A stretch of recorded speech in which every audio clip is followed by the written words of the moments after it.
ನಗರದ ಸೇಡಂ ರಸ್ತೆಯಲ್ಲಿರುವ ಬನದೇಶ್ವರ ನಗರದಲ್ಲಿ ಮಹಾತ್ಮ ಬಸವೇಶ್ವರ ದೇವರ 12ನೇ ವರ್ಷದ ಪಲ್ಲಕ್ಕಿ ಉತ್ಸವವು ಅತ್ಯಂತ ಅದ್ದೂರಿಯಾಗಿ ಜರುಗಿತು. ಬನದೇಶ್ವರ ನಗರದ ಮಹಾತ್ಮ ಬನದೇಶ್ವರ ದೇವಸ್ಥಾನದಲ್ಲಿ 12ನೇ ವರ್ಷದ ಪಲ್ಲಕ್ಕಿ ಉತ್ಸವ ಹಾಗೂ ಶ್ರಾವಣ ಮಾಸದ ರುದ್ರಾಭಿಷೇಕ ಮುಕ್ತಾಯ ಸಮಾರಂಭವು ವಿಜೃಂಭಣೆಯಿಂದ ನೆರವೇರಿಸಲಾಯಿತು.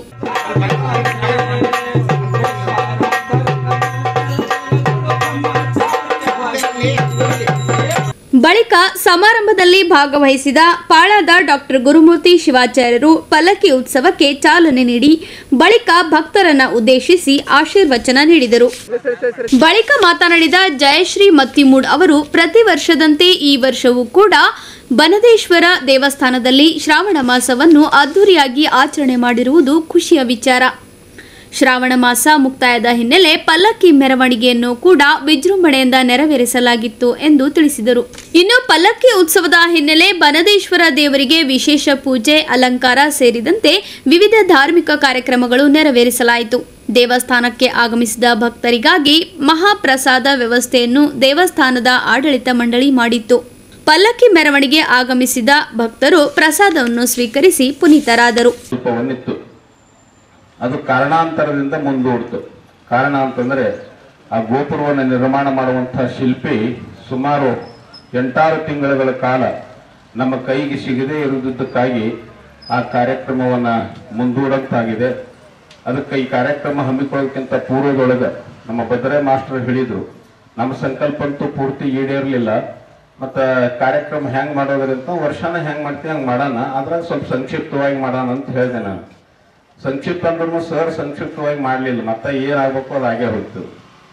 ಸಂಕ್ಷಿಪ್ತ ಅಂದ್ರೆ ನಾವು ಸಮಯ ಸಂಕ್ಷಿಪ್ತ ಏನೋ ಅಂತ ತಿಳ್ಕೊಂಡಿದ್ವಿ, ವೇದಿಕೆ ಸಂಕ್ಷಿಪ್ತ ಆಗ್ತದೆ ಅಂತ ತಿಳ್ಕೊಂಡಿದ್ವಿ, ಆದ್ರೆ ಯಾವಾಗೂ ಆಗಲಿಲ್ಲ. ವರ್ಷನ ಏನಾಗಬೇಕು ಅದೇ ಆಯ್ತು. ಕೊನೆಗೆ ಸಂಕಲ್ಪ ಅಂತೂ ಹಂಗೆ ಉಳಿದೋದು, ಸಂಕಲ್ಪ ಈಡೇರಲಿಲ್ಲ. ಆ ಸಂಕಲ್ಪಕ್ಕಾಗಿ ನಾವು ನೀವುಗಳೆಲ್ಲ ಬಕಪಕ್ಷಿ ಕಾಯ್ದಂಗೆ ಕಾಯ್ಬೇಕು. ಏನು ಸಂಕಲ್ಪ ಅಂತ ತಿಳ್ಕೊಂಡು ಕೇಳಿದ್ರೆ, ಈಗಾಗಲೇ ನಿಮಗೆಲ್ಲ ಗೋಪುರವನ್ನು ಕಾಣುತ್ತದೆ. ಆ ಗೋಪುರದ ಮೇಲೆ ಒಂದಿಷ್ಟು ವಿಗ್ರಹಗಳನ್ನ ಮಾಡುವಂಥದ್ದು, ದೇವತೆಗಳ ವಿಗ್ರಹಗಳನ್ನು ಮಾಡುವಂಥದ್ದು, ಜೊತೆಗೆ ಎದುರಿನ ಒಂದು ಮುಂಭಾಗದೊಳಗೆ ಪ್ರಭಾವಳಿ, ಬಹಳ ಅಚ್ಚುಕಟ್ಟಾಗಿರ್ತಕ್ಕಂಥ ಪ್ರಭಾವಳಿ ಮಾಡಿದ್ದಾರೆ. ಆ ಪ್ರಭಾವಳಿ ಒಳಗೆ ಒಂದು ಮೂರ್ತಿ ಅಂತಂದ್ರೆ ಶಿವ ಪಾರ್ವತಿ, ನಂದಿ ಮೇಲೆ ಕೂತಿರ್ತಕ್ಕಂಥ ಶಿವ ಪಾರ್ವತಿ, ಷಣ್ಮುಖ ಗಣಪತಿ, ಹೀಗಿರುವಂಥದ್ದೊಂದು ವಿಗ್ರಹ ತಯಾರಾಗ್ತದೆ. ತದನಂತರದಲ್ಲಿ ಗೋಪುರಕ್ಕೆ ಎಲ್ಲೆಲ್ಲಿ ಯಾವ್ಯಾವ ದಿಕ್ಕಿಗೆ ಏನೇನು ಮೂರ್ತಿಗಳು ಇರಬೇಕು ಅವೆಲ್ಲ ಇರ್ತವೆ. ತದನಂತರದಲ್ಲಿ ಎಲ್ಲಾ ಕೆಲಸ ಆದ ನಂತರ ಆ ಕಾರ್ಯಕ್ರಮವನ್ನು ಬಹಳ ಅದ್ಧೂರಿಯಾಗಿ ನ ಭೂತೋ ನ ಭವಿಷ್ಯತಿ ಅನ್ನುವಂತಹ ನಿಟ್ಟಿನೊಳಗ ಆ ಕಾರ್ಯಕ್ರಮ ಮಾಡ್ಕೊಂಡು ಹೋಗ್ಬೇಕು ಅನ್ನುವಂಥ ಸಂಕಲ್ಪವನ್ನು ತೊಟ್ಟಿದ್ದಾರೆ. ಮನುಷ್ಯ ಸಂಕಲ್ಪ ಮಾಡಬೇಕಾದ್ರು ಇನ್ನೂ 10 ವರ್ಷಕ್ಕೆ ಈಡೇರಲಿ. ಆ ಸಂಕಲ್ಪ ಹೆಂಗಂತಂದ್ರೆ ಇನ್ನೊಬ್ಬರಿಗೆ ಸುಖವಾಗುವಂತ ಸಂಕಲ್ಪ ಇರಬೇಕು, ಅದು ಚಲೋ. ನಮ್ಮ ಗ್ರಾಮೀಣ ಮಟ್ಟದ ಹಳ್ಳಿಯೊಳಗೆ ಬಂದು ಸಿಟ್ಯಾಗ ಬಹುತೇಕ ಯಾರು ಮಾಡ್ಲಿಕ್ಕಿಲ್ಲ. ಹಳ್ಳಿಯೊಳಗೆ ಬಹಳ ಸಂಕಲ್ಪ ಮಾಡ್ತಾರೆ. ಒಬ್ಬವನು ಹೊಲ ತೊಗರಿ ಚೆನ್ನಾಗಿ ಬೆಳೀತಂದ್ರೆ ಮುಂದಿನ ವರ್ಷ ಅವನ ಹೊಲ ಅವಂದು ಎಷ್ಟು ಬೆಳೆದ ನಂದು ಬೆಳೀಲಿ, ನಂದು ಎಷ್ಟು ಬೆಳೆದ ಅವನು ಬೆಳೀಲಿ ಅಂತ ತಿಳ್ಕೊಂಡು ಹಿಂಗೆ ಸಂಕಲ್ಪ ಮಾಡುವಂಥ ರೈತರು ಅದಾರ ಹಳ್ಳಿಯಾಗ. ಆದ್ರೆ ಈ ಸಂಕಲ್ಪ ಹಂಗಲ್ಲ. ಬನದೇಶ್ವರ ಎಲ್ಲೋ ಇರ್ತಕ್ಕಂಥ ಬನದೇಶ್ವರನ್ನ ಈ ಕಲಬುರಗಿ ನಾಡಿಗೆ ತಂದು ಇಲ್ಲಿ ಪ್ರತಿಷ್ಠಾಪನೆಗೊಂಡು ನಿಮ್ಮೆಲ್ಲರಿಗೆ ಆರಾಧನೆ ಮಾಡ್ಲಿಕ್ಕೆ ಒಂದು ಸರಳವಾಗಿ ದಾರಿಯನ್ನು ತೋರಿಸಿಕೊಟ್ಟಿರ್ತಕ್ಕಂಥ ಒಂದು ನಮ್ಮ ಭದ್ರಯ್ಯಪ್ಪರಿಗೆ ವಿಶೇಷವಾಗಿ ಚಪ್ಪಾಳೆ ತಟ್ಟೋದ್ರ ಮುಖಾಂತರವಾಗಿ ಅವರಿಗೆ ಅಭಿನಂದನೆಗಳನ್ನು ಸಲ್ಲಿಸುವುದರ ಮೂಲಕವಾಗಿ ಮುಂದೆ ಆ ಸಂಕಲ್ಪ ಎಂಥದ್ದು ತಿಳ್ಕೊಂಡು ಕೇಳಿದ್ರೆ, ಎಲ್ಲ ಗೋಪುರದ ಕೆಲಸವನ್ನು ಮುಗಿದ ಮೇಲೆ ನಮ್ಮ ಉಜ್ಜಯಿನಿ ಪೀಠದ ಒಬ್ಬ ಜಗದ್ಗುರುಗಳನ್ನ ಇಲ್ಲಿ ಬರಮಾಡಿಕೊಂಡು, ಅಲ್ಲಿ ಮೇನ್ ರಸ್ತೆಯಿಂದ ಅವರಿಗೆ ಸಾರೋಟ ಮುಖಾಂತರವಾಗಿ ಬರಮಾಡಿಕೊಂಡು ಜಗದ್ಗುರು ಮಹಾಸನ್ನಿಧಿಯವರ ಅಮೃತ ಹಸ್ತದಿಂದ ಇದಕ್ಕ ಕಳಸಾರೋಹಣ ಮಾಡಬೇಕನ್ನುವಂಥ ಸಂಕಲ್ಪವನ್ನು ತೊಟ್ಟಿದ್ದಾರೆ. ಬಹುತೇಕ ಅಂಥ ಒಂದು ಸಂಕಲ್ಪನೂ ಕೂಡ ಅದರ ಜೊತೆಗೆ ಇರಲಿ ಅನ್ನುವಂಥ ಮಾತನ್ನು ಕೂಡ ಈ ಸಂದರ್ಭ ಹೇಳ್ತಾ, ಇವತ್ತು ಭದ್ರಯ್ಯಪ್ಪರ ಸಂಕಲ್ಪ ಮಾಡ್ತಾರ, ಅವರೇ ನಿರ್ಮಾಣ ಮಾಡ್ಯಾರಂತ ಹಂಗಲ್ಲ. ಭದ್ರಯ್ಯಪ್ಪರ ಸಂಕಲ್ಪದ ಜೊತೆ ನಿಮ್ಮ ಸಹ ಸಂಕಲ್ಪ ಅದಲ್ಲ. ಎಷ್ಟೆಷ್ಟು ಮಂದಿ ಏನೇನೋ ದಾನವನ್ನು ಕೊಟ್ಟಿರಿ, ನಿಮ್ಮೆಲ್ಲರ ದಾನ ರೂಪದ ಸಹಕಾರದಿಂದ ಈ ಬನದೇಶ್ವರ ದೇವಸ್ಥಾನ ತಲೆ ಎತ್ತಿ ನಿಂದಿರ್ತದೆ ಅನ್ನುವಂಥ ಮಾತನ್ನು ಕೂಡ ಈ ಸಂದರ್ಭ ಹೇಳ್ತಾ, ಬಹುತೇಕ ನಮ್ಮ ಬಸವರಾಜಣ್ಣ ಮತ್ತಿಮೂಡವರು ನಮ್ಮ ಗ್ರಾಮೀಣ ಮತಕ್ಷೇತ್ರದ ಜನಪ್ರಿಯ ಶಾಸಕರು, ಇಲ್ಲಿ ಸಿಸಿ ರೋಡ್ ಇಲ್ಲಿ ಒಟ್ಟೆಗೆ ಬರಬೇಕಾದ್ರೆ ಬಹಳ ತೊಂದರೆ ಇತ್ತು. ಎರಿ ಭೂಮಿ, ಕಾರುಗಳು ನಡೀತಿದ್ದಿಲ್ಲ, ಕಾಲುಗಳು ನಡೀತಿದ್ದಿಲ್ಲ. ಅಂಥ ಸಂದರ್ಭದೊಳಗ ನಾವೆಲ್ಲ ಅವ್ರನ್ನ ಪ್ರಾರ್ಥನೆಯನ್ನು ಮಾಡಿಕೊಂಡಾಗ ಅವ್ರ ಇಡೀ ಗಲ್ಲಿಗೆ ಶಿಶಿ ರೋಡನ್ನು ಮಾಡಿಸಿಕೊಟ್ಟರೆ ಆ ಕೀರ್ತಿ ಅವ್ರಿಗೆ ಸಲ್ತದೆ. ಒಂದು ಜೋರಾದ ಚಪ್ಪಾಳೆ ಕೊಟ್ಟರ ಮುಖಾಂತರವಾಗಿ ಅವರಿಗೂ ಕೂಡ ಅಭಿನಂದನೆಗಳನ್ನು ಸಲ್ಲಿಸೋಣ. ಕಾರ್ಯಕ್ರಮ ಮತ್ತೆ ಒಂದು 12 ವರ್ಷದಿಂದ ನಮ್ಮ ಭದ್ರಯ್ಯ ಅಂಕಲ್ ಮಾಡ್ಕೊತ ಬಂದಾರ. ಅವ್ರದ ಭಕ್ತಿದಿಂದ ಇವತ್ತಿಗೆ ಮುಂಚೆ ಅಷ್ಟು ಯಾರು ಇರ್ತಿರ್ಲಿಲ್ಲ ಅಂದ್ರೂ ಕೂಡ ಅವರು ಸತತವಾಗಿ ವರ್ಷಾನುವರ್ಷ ಇಷ್ಟ ಅದ್ಭುತ ರೀತಿಯಲ್ಲಿ ಬನದೇಶ್ವರದ ಒಂದು ಭಕ್ತಿ ಸೇವೆ ಮಾಡ್ತಾ ಇದಾರಲ್ಲ, ಅದಕ್ಕೆ ಇವತ್ತ ನಮ್ಮೆಲ್ಲರ ಒಳಗ ಅವರು ಸಾಕ್ಷಿ ಆಗಿದ್ದಾರ. ಇದು ಕಾರಣ ಮಾತ್ರ ಬನದೇಶ್ವರ ಆಶೀರ್ವಾದ ಅಂತ. ಈಗಾಗ್ಲೇ ಅಂಕಲ್ ಹೇಳಿದ್ರು, ನನಗ ಕೂಡ ಕೋವಿಡ್ ಒಳಗ ಭದ್ರ ಅಂಕಲ್ ಅವರು ಮಗ ಬಂದಿದ್ರು ಮನೆಗೆ, 2 ಸಲ ಬಂದಿದ್ರು. ಕೋವಿಡ್ ಮತ್ತೆ ಅದ್ರ ಜೊತೆಲಿ ಬ್ಲಾಕ್ ಫಂಗಸ್ ಕೂಡ ಅವ್ರಿಗೆ ಆಗಿತ್ತು. ಹಿಂಗ್ ಪರಿಸ್ಥಿತಿ ಇತ್ತು ಅಂತಂದ್ರೆ ಬಹಳ ಅವ್ರು ಬಂದು ಹೇಳ್ತಿದ್ರು, ಇಷ್ಟ ಹೇಳಕ್ ಆಗಲ್ಲ, ಅಷ್ಟ ಆ ರೀತಿಯಲ್ಲಿ ಅಂಕಲ್ದು ಒಂದು ಸ್ಥಿತಿ ಆಗಿತ್ತು. ಆದ್ರೂ ಕೂಡ ಬನದೇಶ್ವರದ ಭಕ್ತನಾಗಿ ಬನದೇಶ್ವರ ಯಾವಾಗ್ಲೂ ಕೈ ಬಿಡಲ್ಲ ಅಂತ ಗುರ್ತಿತ್ತು. ಅದಕ್ಕೆ ಇವತ್ತ ನಮ್ಮ ಎಲ್ಲರ ಒಳಗೆ ನಮ್ಮ ಭದ್ರ ಅಂಕಲ್ ಅವ್ರ ಅದಾರ. ಇನ್ನು 100 ವರ್ಷ ಕಾಲ ಹೀಗೆ ಅವರು ಬನದೇಶ್ವರ ಸೇವೆ ಮಾಡ್ಲಿ ಅಂತ ನಿಮ್ಮ ಕಡೆಯಿಂದ ಅವರಿಗೆ ಕೇಳ್ಕೊತೀನಿ. ಆಮೇಲೆ ವರ್ಷಾನುವರ್ಷ ಇಲ್ಲಿ ಕಾರ್ಯಕ್ರಮ ಮಾಡ್ತಾರ ಎಲ್ಲರ ಸಮ್ಮುಖ. ಯಾಕಂದ್ರ ಬಡಾವಣೆದಾಗ ಎಲ್ಲರೂ ಹಿರಿಯರು ಇದ್ದೀರಿ, ತಾಯಂದ್ರ ಇದ್ದೀರಿ. ಯಾಕಂದ್ರೆ ಯಾವುದೇ ಒಂದ್ ದೇವ್ರ ಕಾರ್ಯಕ್ರಮ ಮಾಡ್ಬೇಕಂದ್ರೆ ಒಬ್ರೇ ಮಾಡಿದ್ರೆ ಅದು ಸರಿನೂ ಕಾಣಿಸೋದಿಲ್ಲ, ಆಮೇಲೆ ಅದು ಇದನ್ನ ಆಗಲ್ಲ. ಹಾಗಾಗಿ ತಾವು ಎಲ್ಲರೂ ಜೊತೆಯಾಗಿ ಈಗಾಗ್ಲೇ ಅನ್ನೋರು ಹೇಳ್ದಂಗೆ ಯಾವುದೇ ಒಂದು ಕಾರ್ಯಕ್ರಮ ಮಾಡ್ಬೇಕಾಗಿತ್ತಂದ್ರೆ ಎಲ್ಲರ ಸಹಕಾರ ಇದ್ದಾಗ ಮಾತ್ರ ಅದು ಕಾರ್ಯಕ್ರಮ ಸಕ್ಸೆಸ್ ಆಗ್ತದ ಅಂತ ಈ ಸಂದರ್ಭದಲ್ಲಿ ಹೇಳ್ತೀನಿ. ಯಾಕಂದ್ರೆ ನಮ್ಮ ಗುರುಪಾದ ಅಪ್ಪೋರ್ನು ಪ್ರತಿ ವರ್ಷ ಬರ್ತಾರ, ಆಶೀರ್ವಚನೆ ಮಾಡ್ತಾರ. ಯಾವುದೇ ಒಂದ್ ಕಾರ್ಯಕ್ರಮ ಇರ್ಲಿ, ನಮ್ದು ಪಾಲಾಪುರ್ ಯಾವಾಗ್ಲೂ ಸಹಕಾರ, ಅವ್ರದ್ದು ಆಶೀರ್ವಾದ, ಮಾರ್ಗದರ್ಶನ ಶಾಸಕರ ಮೇಲೆ ಕೂಡ ಸದೈವ ಇದೆ ಅಂತ ಹೇಳ್ಕೊಂಡಿ. ಆಮೇಲೆ ಜಲ್ದಿ ಬರ್ಬೇಕಾಗಿತ್ತು, ನಾನು ದಯವಿಟ್ಟು ಅಪ್ಪೋರಿಗೆ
ಸಾವಿರ ಕೊಳ್ಳಿಗೆ ಸಂತಾನ ನೀಡಿದೆ ಅಪಹಾಸ ಮಾಡಿದ ನಿನಗೆ ತೋರಿದೆ ಸಾವಿರ ಕೊಳ್ಳಿಗೆ ಸಂತಾನ ನೀಡಿದೆ ಅಪಹಾಸ ಮಾಡಿದ ನಿನಗೆ ತೋರಿದೆ ಜಾತಿಹೀನ ಮನೆಗೆ ಜ್ಯೋತಿ ನೀನಾದೆ ಜಾತಿಹೀನ ಮನೆಗೆ ಜ್ಯೋತಿ ನೀನಾದೆ ದೊಡ್ಡಪ್ಪ ಅಪ್ಪಗಳು ಸುಕ್ಷೇತ್ರ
ಉತ್ಸವದಲ್ಲಿ ಮುದ್ನಾಳದ ಸಿದ್ದಾನಂದ ಶಿವಯೋಗಿಗಳು, ಕುಸ್ನೂರು ಗ್ರಾಮ ಪಂಚಾಯಿತಿ ಅಧ್ಯಕ್ಷರಾದ ಕುಪೇಂದ್ರ ಬರಗಾಲಿ, ಶರಣಕುಮಾರ್ ಹಾಗರಗುಂಡಗಿ, ದೇವಸ್ಥಾನದ ಪ್ರಧಾನ ಅರ್ಚಕರಾದ ಭದ್ರಯ್ಯ ಸ್ವಾಮಿ ಸಾಲಿಮಠ್, ಶಿವಯೋಗಿ ಮಠಪತಿ ಮುದ್ನಾಳ್, ವಿಶಾಲ್ ವೈಜನಾಥ್ ಹೇಬಳಿ ಸೇರಿದಂತೆ ಅನೇಕ ಮುಖಂಡರು ಭಾಗವಹಿಸಿದ್ದರು.